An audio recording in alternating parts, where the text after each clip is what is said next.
దేశంలో జనగణనపై కేంద్ర ప్రభుత్వం గెజిట్ విడుదల చేసింది. 2 విడతల్లో జనగణన చేయాలని నిర్ణయించింది.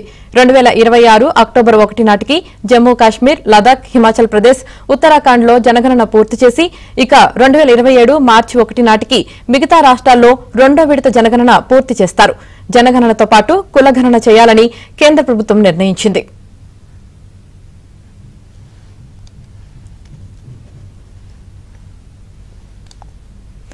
దేశంలో జనగణనపై కేంద్ర ప్రభుత్వం గెజిట్ విడుదల చేసింది. ఇక ఇదే అంశానికి సంబంధించి పూర్తి సమాచారం మా ప్రతినిధి సతీష్ లైవ్ లో అందిస్తారు. సతీష్,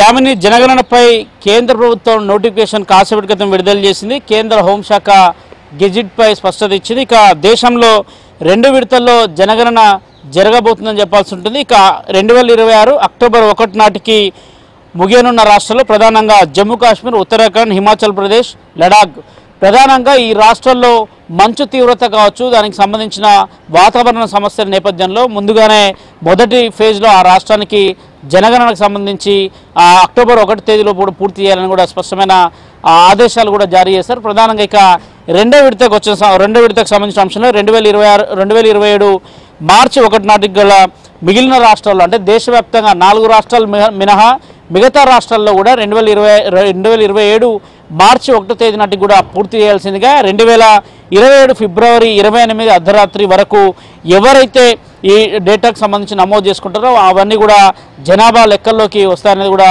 స్పష్టం చేసిన నేపథ్యం. ఇక జనగణనతో పాటే కులగణన నిర్వహించేందుకు కూడా ఇప్పటికే కేంద్ర ప్రభుత్వం తాజాగా నిర్ణయం తీసుకుంది. అందులో భాగంగానే ఈరోజు తాజాగా నోటిఫికేషన్ అయితే దాఖలు చేయడం జరిగింది. దాదాపు 15 ఏళ్ల తర్వాత జనగణన జరగబోతుంది. 2011లో మొదటిసారిగా జనగణన జరిగింది. అయితే ఈసారి జనగణనతో పాటు కులగణన కూడా చేయబోతున్నారు. దేశవ్యాప్తంగా అనేక రాష్ట్రాలు ఇప్పటికే కులగణన కూడా నిర్వహించాలి. ఎవరి వాటా ఎంత, ఎవరి శాతం ఎంత అనేది తెలుసుకోవాలంటే కూడా కేంద్ర ప్రభుత్వం లెక్కలకు అనుగుణంగా కూడా వారి యొక్క జనగణనతో పాటు కులగణన నిర్వహించాలని కూడా మొదటి నుంచి కూడా చర్చ జరుగుతుంది. ఇటీవల కేంద్ర కేబినెట్లో కూడా ఇదే నిర్ణయాన్ని తీసుకున్నారు.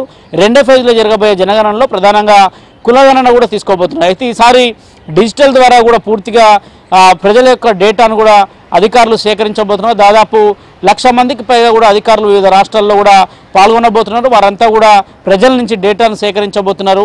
జనగణనలో దాదాపు 2011 తర్వాతకి ఇప్పటి వరకు కూడా ఎక్కడ కూడా జనగణన కూడా జరగలేదు. ఆ జనగణనకు సంబంధించిన అంశంలో 15 ఏళ్ల పాటు జరుగుతుంది. యాక్చువల్లీ 2021 సంవత్సరంలోనే మొదట జనగణనకు సంబంధించి కేంద్ర ప్రభుత్వం ఒక ప్రయత్నం చేయబోయింది. కానీ నాటి సందర్భంలో కోవిడ్ పెద్ద ఎత్తున కూడా దేశంలో విజృంభించిన నేపథ్యంలో నాటి సందర్భంలో జరగాల్సిన జనగణన కూడా వాయిదా వేసుకుంది. తాజాగా ఇటీవల కేంద్ర కేబినెట్లో కూడా నిర్ణయం తీసుకున్నారు. కేంద్ర కేబినెట్లో నిర్ణయం అనంతరం కూడా ఈరోజు తాజాగా కేంద్ర హోంశాఖ కూడా ఒక గెజిట్ నోటిఫికేషన్ అయితే విడుదల చేసింది. ఇక 2 విడతల్లో జనగణన పూర్తి చేసేందుకు ఇప్పటికే కార్యాచరణ రూపొందించారు. అందులో భాగంగానే మొదట ఉత్తరాఖండ్ కావచ్చు, లడాక్ కావచ్చు, హిమాచల్ ప్రదేశ్ కావచ్చు, జమ్మూ కాశ్మీర్ కావచ్చు ప్రధానంగా 2026 అక్టోబర్ 1 నాటికి 4 రాష్ట్రాల్లో మొదటి విడతల్లో భాగంగా వీటన్నిటిని కూడా జనగణన పూర్తి చేయాల్సిన అవకాశం ఉంది. ఖచ్చితంగా వాటికి సంబంధించి డేటాను కూడా పూర్తి చేయాలని కూడా ఇప్పటికే కార్యాచరణ రూపొందిస్తారు. ఈ రోజే నోటిఫికేషన్ రిలీజ్ చేశారు కాబట్టి ఖచ్చితంగా నేటి నుంచి అమల్లోకి కూడా రాబోతుంది. యామిని, రైట్.